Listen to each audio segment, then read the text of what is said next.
Ahmad Muhsin.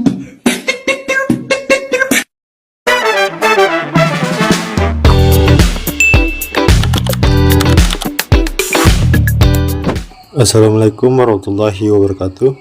Dalam pembahasan kali ini kita akan menelusuri evolusi peradilan agama di Indonesia melalui 3 undang-undang utama, yaitu undang-undang yang pertama adalah Undang-Undang Nomor 7 Tahun 1989, Undang-Undang Nomor 3 Tahun 2006, dan Undang-Undang Nomor 50 Tahun 2009. Ketiganya bukan sekadar perubahan regulasi, melainkan sebuah proses transformasi institusi menuju sistem peradilan yang modern dan setara dalam struktur hukum nasional. Pengadilan agama tidak hanya menangani perkara keluarga, tetapi juga mencerminkan perjalanan panjang kedaulatan hukum dan modernisasi peradilan. Dari lembaga yang dulu terfragmentasi dan berada di bawah pengaruh eksekutif, kini berkembang menjadi bagian penting kekuasaan yudikatif.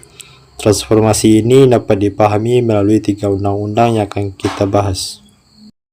Sebelum 1989, hukum acara peradilan agama tidak seragam karena warisan kolonial. Setiap wilayah memiliki aturan yang berbeda, bahkan ada yang tidak jelas prosedurnya. Akibatnya muncul ketidakpastian hukum dan lemahnya kekuatan putusan. Kondisi ini menuntut adanya unifikasi hukum secara nasional. Dalam periode 1989 sampai 2009 terdapat 3 langkah utama. Yang pertama adalah unifikasi hukum tahun 1989. Kedua, kemandirian dan perluasan kewenangan tahun 2006. Dan yang ketiga, penggunaan integritas dan transparansi tahun 2009. Ketiganya saling melengkapi dalam membentuk sistem peradilan agama yang utuh. Undang-Undang 1989 menjadi tonggak unifikasi hukum peradilan agama. Hukum Islam diakui sebagai bagian dari hukum nasional dengan kekuatan mengikat. Selain itu, peradilan agama ditempatkan sejajar dengan lingkungan peradilan lainnya. Ini merupakan langkah awal menuju sebuah kedaulatan hukum yang jelas. Undang-undang ini menetapkan 6 kewenangan utama: perkawinan, waris, wasiat, hibah, wakaf, dan sedekah. Seluruhnya menjadi kompetensi absolut peradilan agama. Namun secara administratif, pengadilan masih berada di bawah Departemen Agama, sehingga independensinya belum sepenuhnya terwujud. Perubahan tahun 2006 membawa 2 hal penting. Yang pertama, penerapan sistem satu atap di bawah Mahkamah Agung. Kedua, perluasan kewenangan ke bidang ekonomi syariah. Langkah ini memperkuat posisi peradilan agama sebagai lembaga yang mandiri dan relevan dengan perkembangan zaman. Sebelum 2006, terjadi dualisme antara Mahkamah Agung dan Departemen Agama. Setelah reformasi, seluruh aspek peradilan berada di bawah Mahkamah Agung. Hal ini menjamin independensi hakim dan memperkuat prinsip kekuasaan kehakiman yang bebas dari intervensi. Undang-Undang 2006 juga memperluas kewenangan ke sektor ekonomi syariah seperti perbankan, asuransi, pembiayaan, sukuk, dan reksa dana syariah.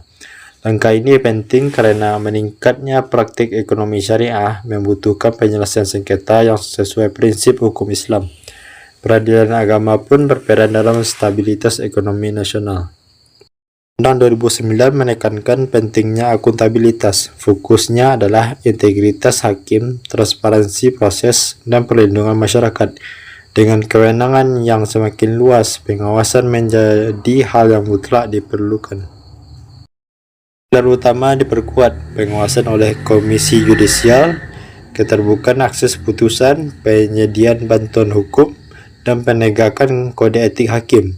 Keempatnya bertujuan menjaga kepercayaan publik terhadap peradilan. Tahun 1989 fokus pada unifikasi hukum.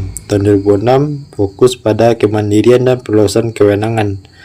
Dan tahun 2009 pada transparansi dan integritas.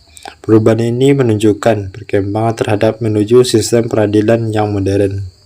Peradilan agama telah berkembang dari lembaga yang terbatas menjadi institusi yudisial yang kuat dan profesional. Perjalanan ini menunjukkan bahwa nilai agama dapat berjalan selaras dengan prinsip negara hukum modern melalui legislasi yang bertahap. Fiat Justitia Rod Caelum, keadilan harus ditegakkan dalam keadaan apapun. Ketiga undang-undang ini menjadi bukti nyata komitmen Indonesia dalam mewujudkan keadilan bagi masyarakat. Mungkin sekian yang dapat saya sampaikan. Wabillahi taufiq wal hidayah. Wassalamualaikum warahmatullahi wabarakatuh.